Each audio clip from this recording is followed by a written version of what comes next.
ओम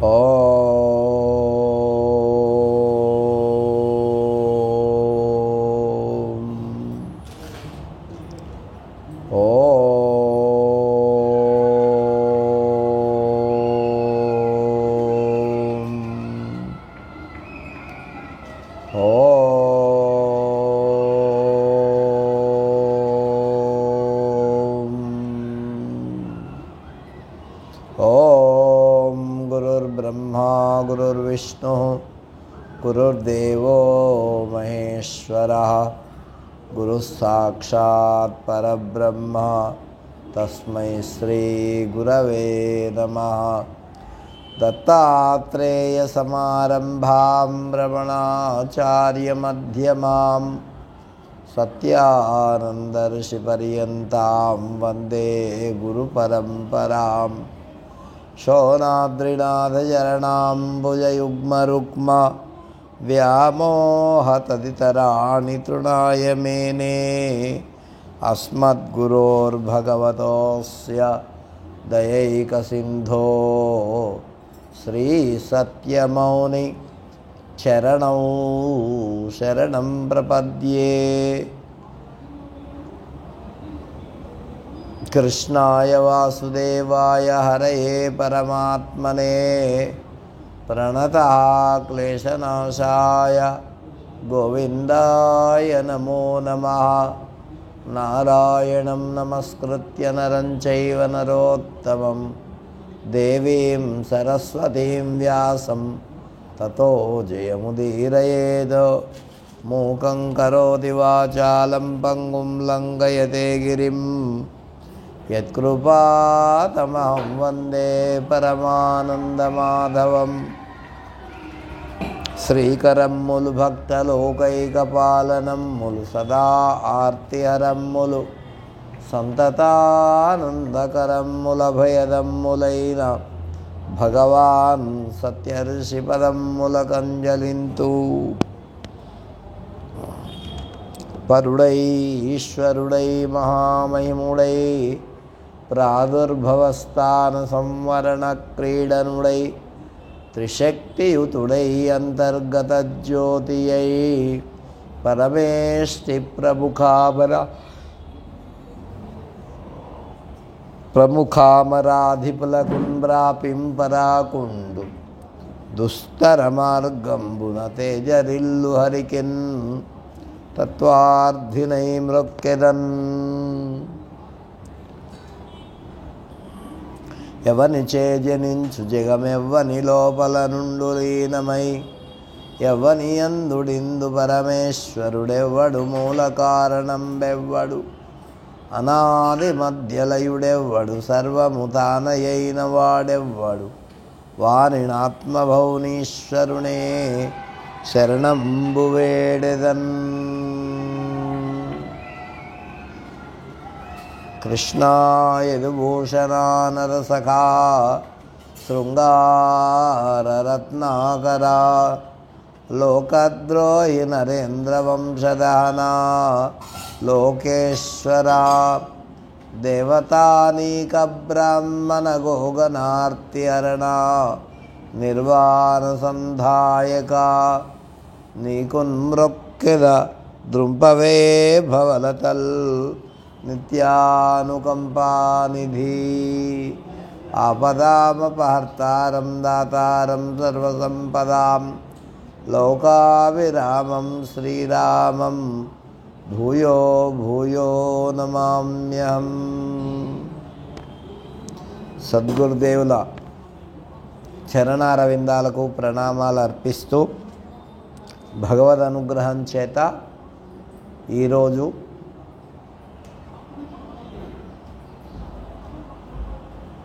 మార్చి 8వ తేదీ 9వ తేదీ ఇవాళ 9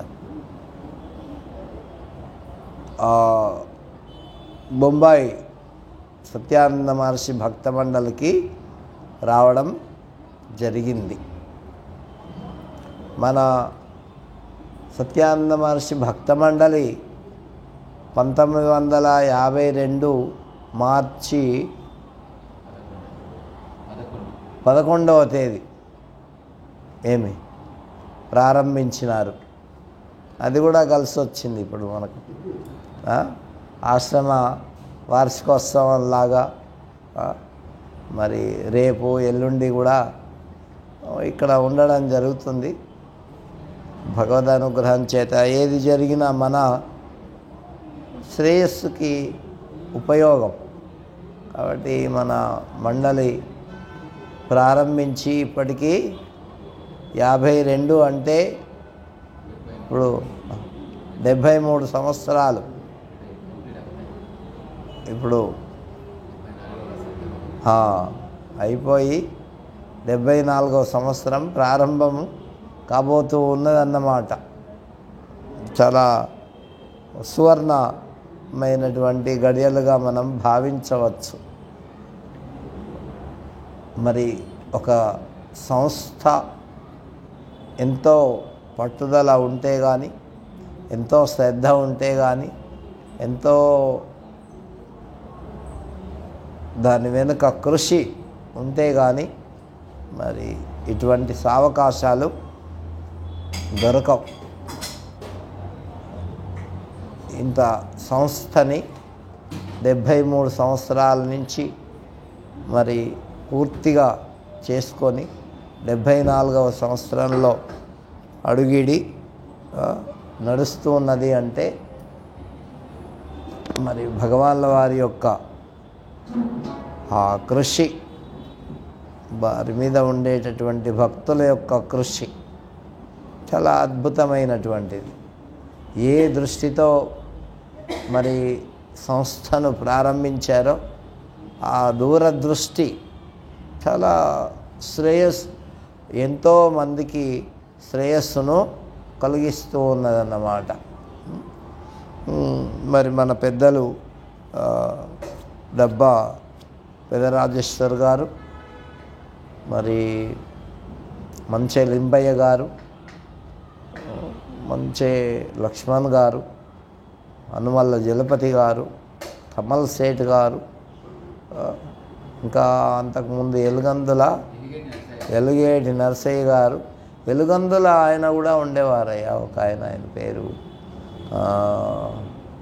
అట్లా ఎంతోమంది, కమల్ సేఠ్ గారు, తర్వాత ఎలుగేటి నరసయ్య గారు అభంగాలు చెప్తుంటే నేను విన్నా. చాలా చక్కగా ఆయన మరాఠీలో చెప్తూ ఉండేవారు. బండి నరసయ్య గారు చిన్న పిల్లలకి ఎంతో, అప్పుడు ఉండేటటువంటి పిల్లలకి ఎన్నో చెప్పినారు. అట్లా ఒక్కొక్కరు ఒక్కొక్క విధంగా మరి సేవ చేస్తూ మన మండలి. కాబట్టి వాళ్ళ ఆ దృష్టి అంటే కేవలము భౌతికమైనటువంటి దృష్టే కాకుండా ఆధ్యాత్మికమైనటువంటి జీవనాన్ని గడపడానికి ఉపయోగపడాలి. భగవాన్ వారు చెప్తూ ఉండేవారు, కేవలం భౌతిక జీవితమే కాదయ్యా, దీంట్లో ఆధ్యాత్మికమైన జీవితం, ఈ జీవితంలో కూడా నిత్యము అనుష్ఠించేటటువంటివి కొన్ని ధర్మాలు ఉన్నాయి. ఏమిటి అవి అంటే నైతికమైనటువంటి ధర్మాలు, నీతి నిజాయితీ అంటున్నాయి. ఇవి అన్నీ ఇవే మీ గృహస్థాశ్రమానికి పునాదులు. తర్వాత పారమార్థికమైన జీవనానికి అసలు మనిషి జీవించాలంటేనే ఇటువంటి పునాదులుంటే వాడు సక్రమంగా జీవితాన్ని గడపగలుగుతాడు. గృహస్థాశ్రమంలోనన్నా సరే, మరి ఆధ్యాత్మికమైనటువంటి అది. అందుకే మహర్షుల వారు చెప్తూ ఉండేవారు దాన్ని పునాది. పునాది ఏమిటి? నీతి నిజాయితీ సత్యము. మరి ఈ సామాన్యమైనటువంటివి లేకుండా జీవితం గడిపితే అటు భౌతికమైన లాభాన్ని పొందలేడు. ఇక భౌతికమైన లాభాన్నే పొందకపోతే నువ్వు ఆధ్యాత్మికమైన లాభం ఏం పొందుతావు? కాబట్టి భగవంతుడు భగవద్గీతలో కూడా చెప్పాడు, ఈ లోకమే లేనప్పుడు వాడికి పరలోకం ఎక్కడదయ్యా అని చెప్పాడు. వాడు సత్యాన్ని ధర్మాన్ని పాటించకపోతే ఈ లోకంలోనే మరి సరి అయిన, అందుకనే మహర్షుల వారు పునాది నైతిక ధర్మాలను ఆచరించేటటువంటిది ఏమిటయ్యా అంటే పునాది లాంటిది. అది గట్టిగా ఉంటే దాని మీద ఎంత భవనమైనా నిలుస్తుంది. అందుకే భగవాన్ల వారు ఈ విషయాన్ని మాటి మాటికి చెప్తూ ఉండేవారు. మానవ జీవితానికి కేవలము భౌతికమైన పదార్థాలతోనే జీవితం గడవదు. అంటే భోజనం చేయడం, డబ్బులు సంపాదించడం, వీటితోనే గడవదు. దానికి కూడా కొంత దేవుడు, దైవము, గురువు, భక్తి, దేశము ఇవి ఉండాలి. నువ్వు సురక్షితంగా ఉండాలంటే నీ దేశం బాగుండాలిగా. నీ దేశమే అల్లకల్లంగా ఉంటే నువ్వు ఉండడానికి అవకాశం. అట్లాగే గృహస్థ జీవితము కూడా అదే చెప్పాడు. ధర్మవ్యాధుడు ఏమిటి చెప్పినటువంటిది అదే. కౌశికుడు ఏం చేశాడు? ఇల్లును వదిలిపెట్టేసేసి అరణ్యానికి వెళ్ళి తపస్సు చేసుకుంటా అన్నాడు. తపస్సు ఏమో మంచిదే, కానీ ఇంట్లో ఉండేటటువంటి తల్లిదండ్రులను వదిలిపెట్టి వాళ్ళు పాపం వేరే వాళ్ళ మీద ఆధారపడి లేరు, ఇంకెవరు లేరు. వాళ్ళ జీవితాన్ని గడపడాలంటే ఈయన ఉండాల్సిందే. అటువంటిదప్పుడు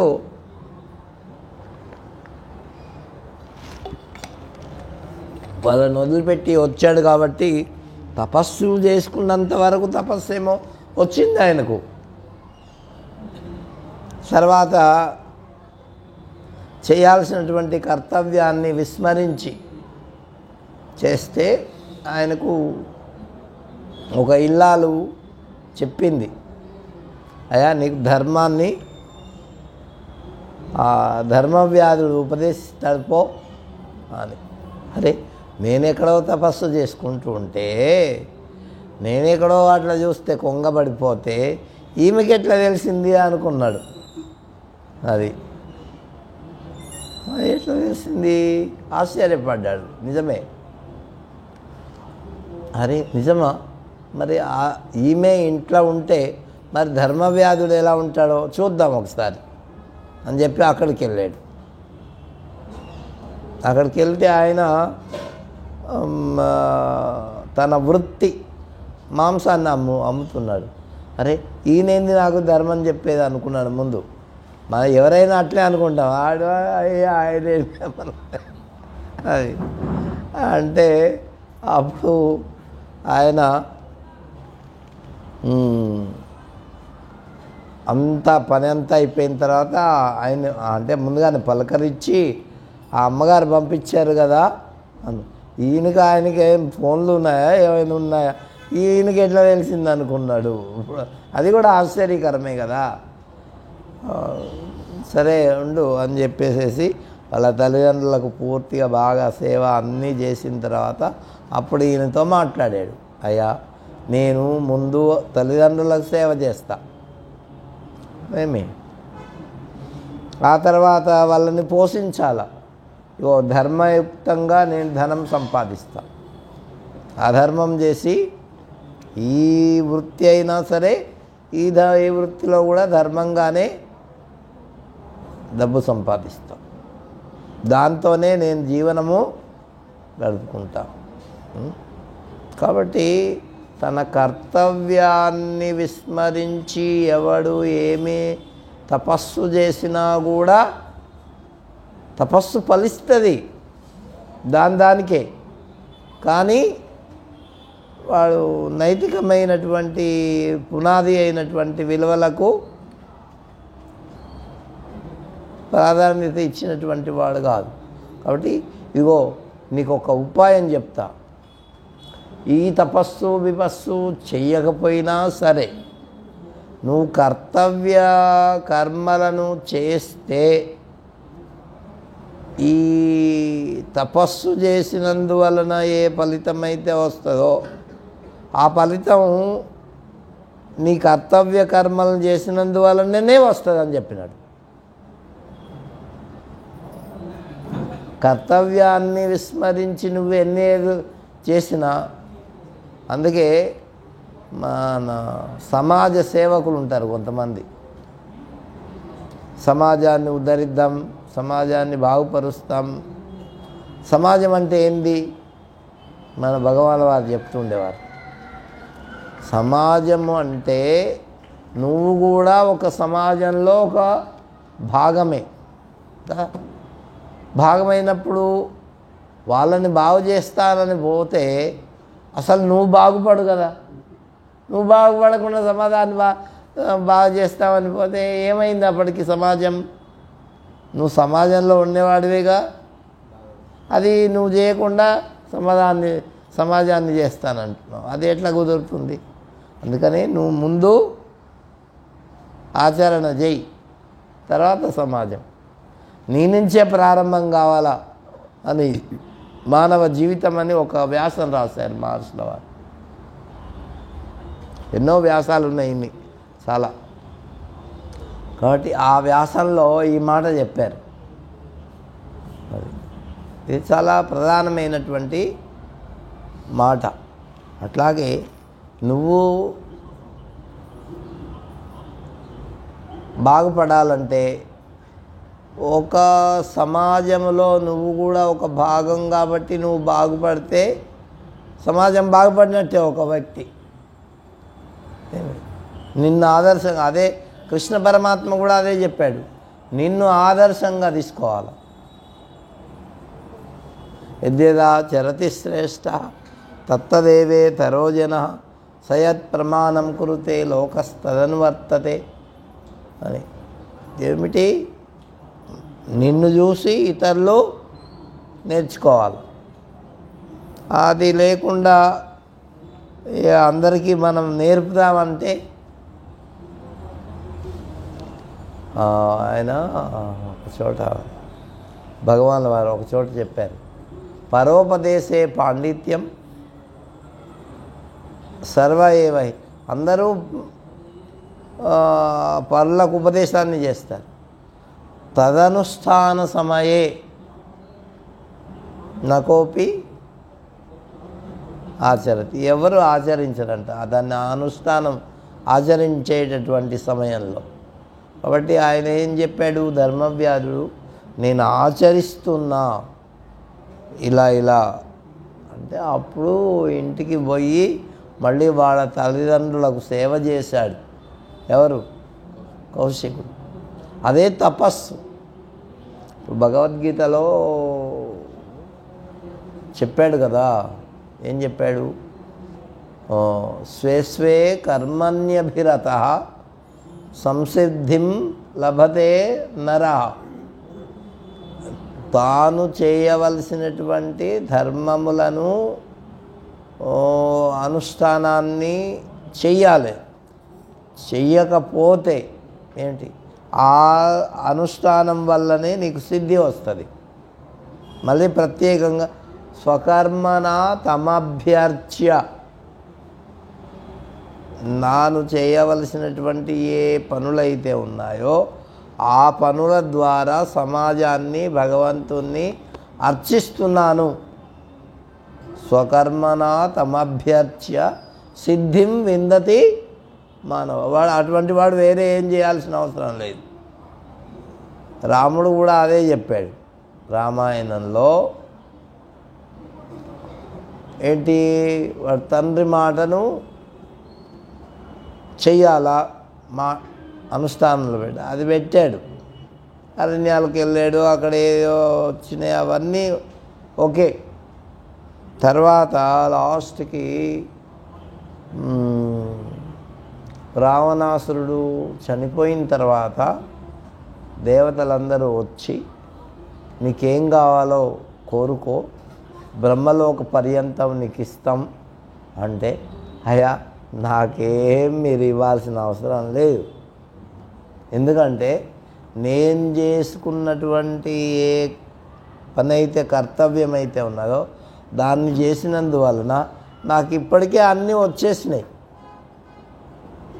ఏమి బ్రహ్మలోక పర్యంతము కూడా వచ్చేసినాయి అని చెప్పి వాళ్ళకు ఆ మాట చెప్పి, అంటే తాను చేయాల్సినటువంటి పనిని మానేసి ఏదో చేస్తున్నామంటే, ఎవరైనా ఆడవాళ్ళు కానీ మగవాళ్ళు కానీ బ్రహ్మచారులు కానీ సన్యాసులు కానీ భర్త కానీ భార్య కానీ, కొంతమంది చాలా నేను అవి చేస్తున్నా కదా ఇవేం చేయాలా అని మానేస్తారు. అట్లా కాదంట. కాబట్టి ఇప్పుడు శిష్యుడిగా ఉంటే గురువుగారి సేవ చేయాలి, భర్తగా ఉంటే భార్య బిడ్డల్ని చూసుకోవాలి, భార్యగా ఉంటే భర్త వీళ్ళందరినీ చూడాల్సిందే, అమ్మ నాన్న వీళ్ళందరినీ. కానీ ఇది చెయ్యకుండా నువ్వు సిద్ధి కావాలంటే, అందుకే తాను చేసేటటువంటి పనే ఏంటిది అర్చన. ఇప్పుడు డ్యూటీ కూడా అంతే కదండి. ఎక్కడన్నా మనం డ్యూటీ చేస్తాము, ఏ పని కోసమైతే మనం ఉద్యోగాల్లో చేరామో ఆ పని సక్రమంగా చేయాలి. దాంట్లో చాటుతనం చేస్తే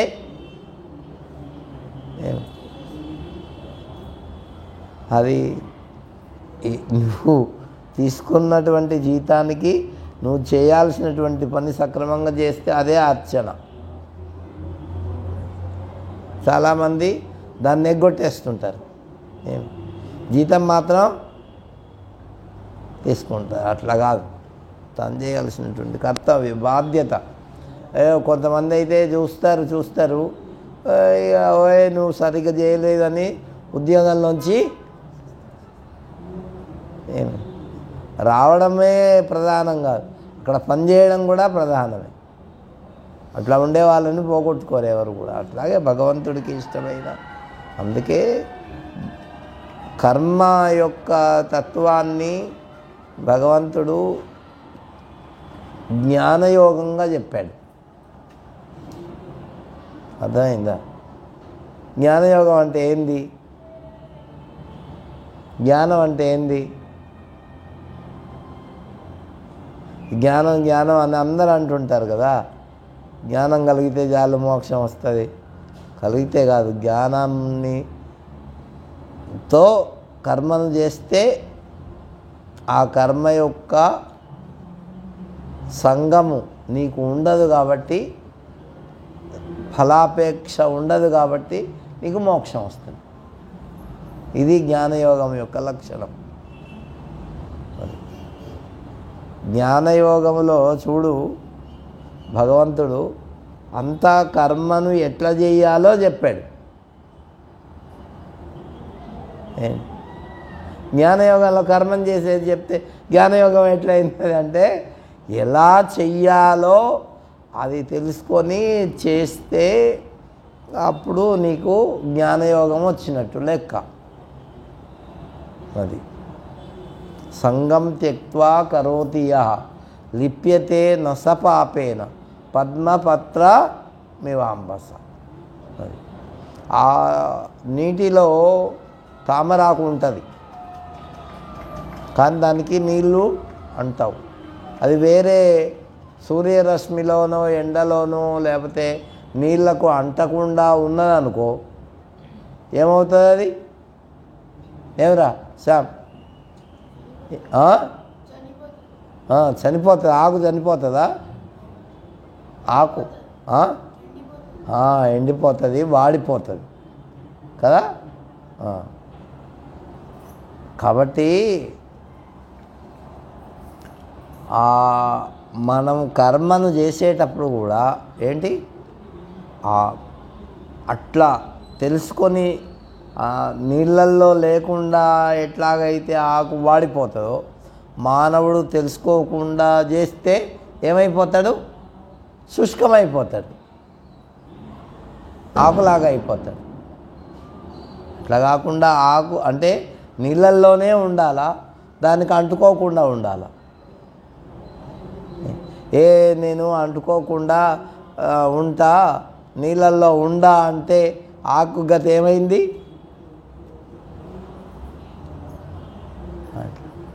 నేను పని చేయా అంటే ఏమైపోతాడు వాడు. చాలామంది అట్లా ఉంటారు కదా, తినడానికి మాత్రం రెడీ అయిపోతారు, కానీ వాడు పని చేయడు. పని చేయాలా, అంటుకోకుండా ఉండాలి, నీళ్ళల్లోనే ఉండాలా. ఆకు పద్మపత్ర మివాంబస, అది నీళ్ళల్లోనే ఉండాలి, కానీ దానికి అంటుకోకూడదు. ఈ కర్మకు కూడా ఏంటి? కర్మ చెయ్యాలి, తప్పించుకోకూడదు, కానీ దానికి అంటకుండా ఉండాలి. దాని కర్మ ఫలితాన్ని ఇప్పుడు తండ్రికి సేవ చేయాలా, దానివల్ల నీకు ఏమొస్తుంది? ఎవరన్నా అడిగితే ఏమొస్తుంది చెప్పు? నీకు కష్టం వస్తే పుణ్యం రాదు. పుణ్యం ఎందుకు వస్తుంది నీకు? పుణ్యం ఎందుకు వస్తుంది? తండ్రికి సేవ చేస్తే పుణ్యం వస్తుందా? రాదు. నువ్వు చేయాల్సిన పని చేసినటువంటి వాడి బాబు, దానివల్ల నీకు మోక్షం వస్తుంది. అర్థమైందా కదా? అంతేగా. పుణ్యం రా, పుణ్యం వస్తే మళ్ళీ స్వర్గానికి పోతావు, అక్కడ అనుభవిస్తాం, మళ్ళీ వస్తావు ఇక్కడికి. అది ఏమి నీ కర్తవ్యం, నువ్వు చేయాల్సిన పని చేసిన వాడివి అవుతావు. అదే చెప్తున్నాడు భగవంతుడు. భగవద్గీత అంతా చెప్పేది నువ్వు చేయాల్సిన పని సక్రమంగా చేయి, ఫలాపేక్ష లేకుండా చేయి. ఫలాన్ని కోరి నువ్వు ఎట్లా చేస్తావో ఫలాన్ని కోరకుండా అట్లా. తండ్రి ₹1 ఇస్తాడని సేవ చేస్తావు అనుకో, ఏమి కదా, చేసేదంతా అదే కదా. తన దగ్గర ఏదైనా ఉంటుంది, ఆడవు అంత దగ్గర ఏం లేవు, ఇయ్యాడు అనుకో, అప్పుడు ఏం చేస్తావు? అది వేరే సంగతి, అది వేరే సంగతి. కాబట్టి అదే చెయ్యలేదనే చెప్పేది. ₹1 లేకపోయినా చేయాల, ఏమి చేస్తే అప్పుడు వాడు చేయాల్సిన పని చేసిన వాడు అవుతాడు. అట్లాగే ఉద్యోగం చేసేటప్పుడు కూడా ఉద్యోగంలో ఏ పని అయితే ఉన్నదో దాన్ని సక్రమంగా చెయ్యాలి. అది పని చేయకుండా పైసలు రావాలనేది అవి వచ్చేవి ఎట్లాగో వస్తాయి, ఒకవేళ లేకపోయినా కూడా చెయ్యాలి. కాబట్టి ఏం చెప్తున్నాడంటే అక్కడ పద్మపత్ర మివాంబస కాయేన మనసా వాచ కేవలైరింద్రియైరపి. కాయేన అంటే శరీరము చేత, మనసా మనస్సు చేత, ఇంద్రియై ఇంద్రియముల చేత. కాయేన మనసా వాచ, వాచ అంటే వాక్కు చేత, మాట చేత. కాయేన మనసా వాచ కేవలై ఇంద్రియైరపి కర్మ కుర్వన్, కర్మ చేయాలి. చేస్తూ ఎలా చేయాలంటే భగవదర్పితంగా చేయాలి నువ్వు చేసేటటువంటిది. ఇప్పుడు మీ కొడుకులకి, మనవలకి, మనవరాలకి సేవ చేస్తారు, వాళ్ళు ఏమన్నా ఇస్తారని చేస్తారా?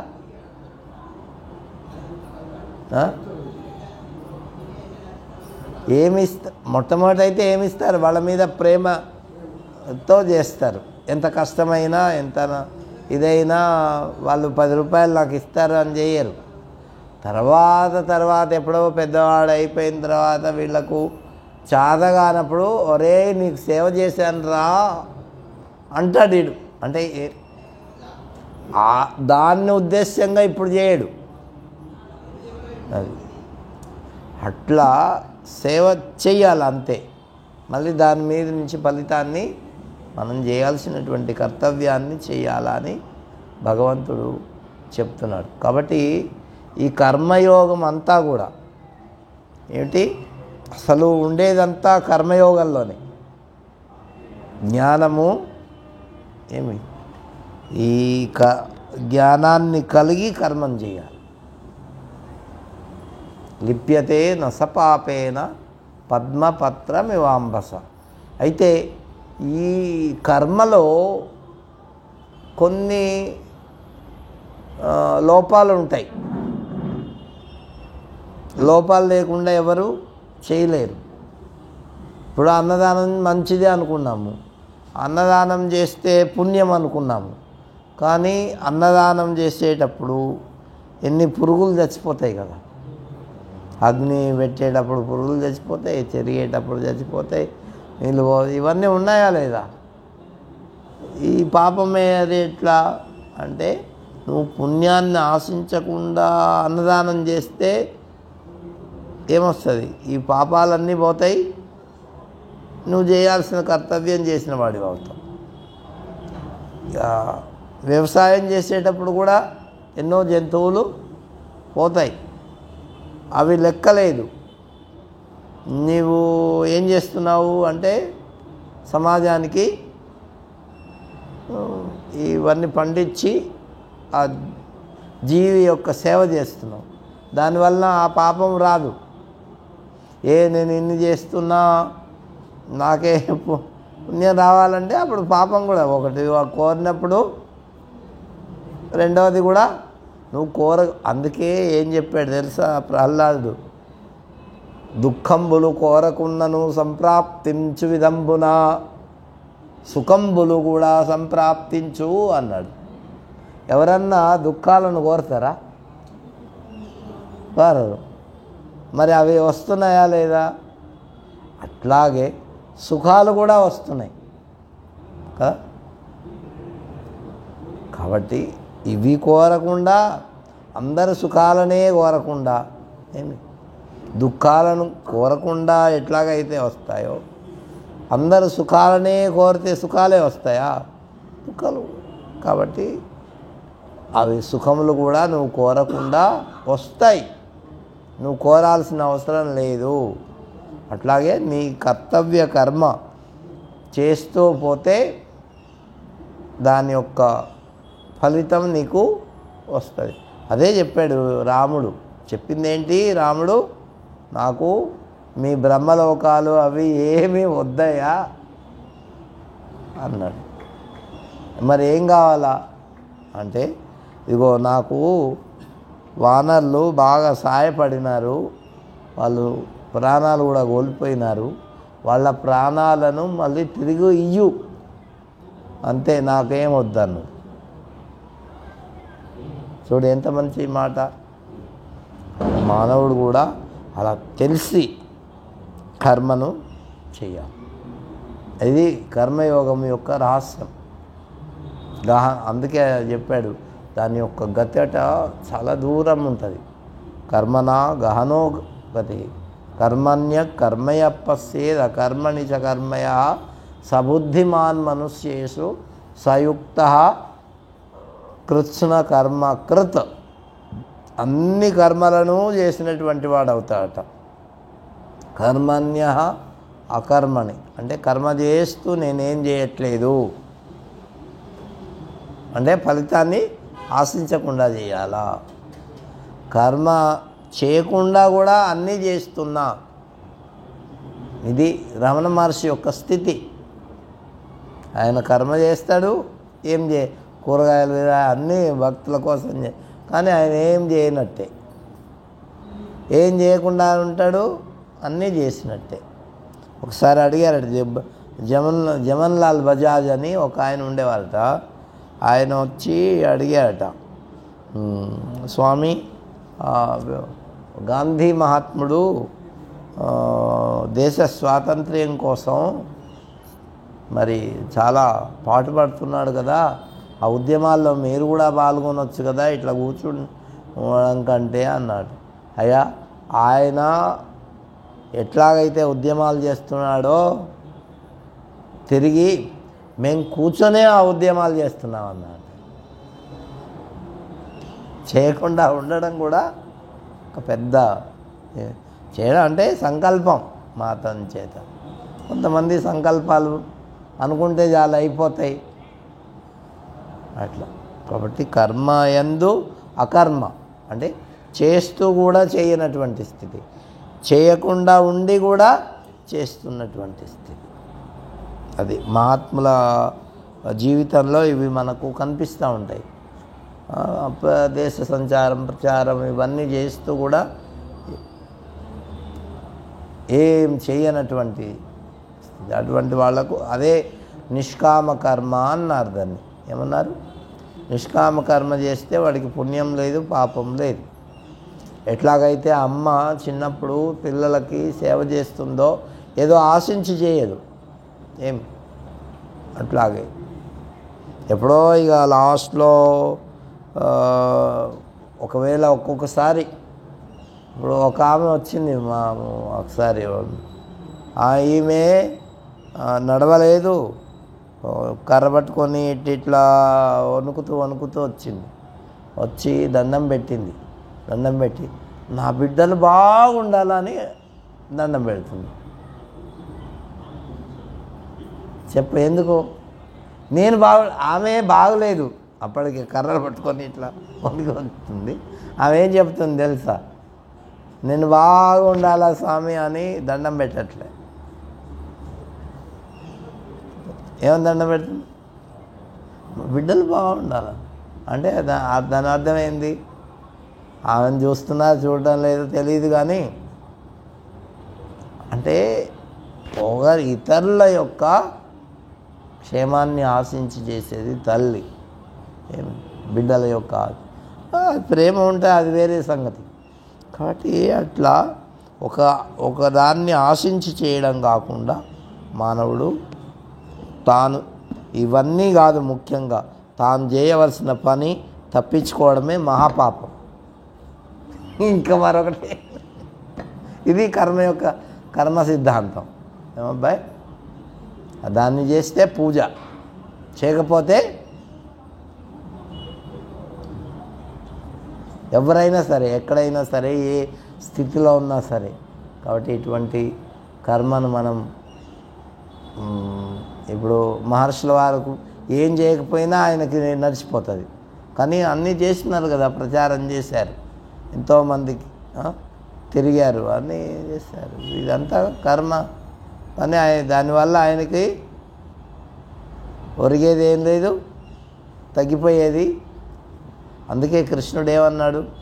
అయ్యా నేను చేయకపోయినా నడుస్తుంది, చేసినా చేయాలని నిర్బంధం ఏమి లేదు, అయినా కూడా వర్త ఏవచ కర్మణి, నేను కర్మయందే ప్రవర్తిస్తున్నా అని చెప్పాడు. అట్లాగే మానవుడు పుట్టినోడంతా ఏం చేయాలా? కర్మయందు ప్రవర్తించాల, కర్తవ్య కర్మను చేయాల. మనకు సమయం అయిపోయినట్టుంది కాబట్టి ఇంతటితో ఓం శ్రీరామ జయ రామ జయ జయ రామ, శ్రీరామ జయ రామ జయ జయ రామ, శ్రీరామ జయ రామ జయ జయ రామ,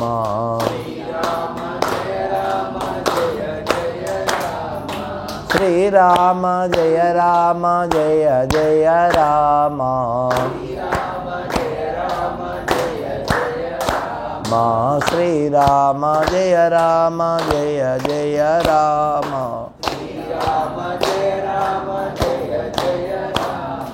శ్రీరామ జయ రామ జయ జయ రామ, శ్రీరామ శ్రీరామ జయ రామ జయ జయ రామ, శ్రీరామ జయ రామ జయ జయ రామ, శ్రీరామ శ్రీరామ జయ రామ జయ జయ రామ. जय राजा रामचंद्र भगवान की, सीतामाई की, पवन सुत हनुमान की, गोपाल कृष्ण भगवान की, सद्गुरु सत्य भगवान की।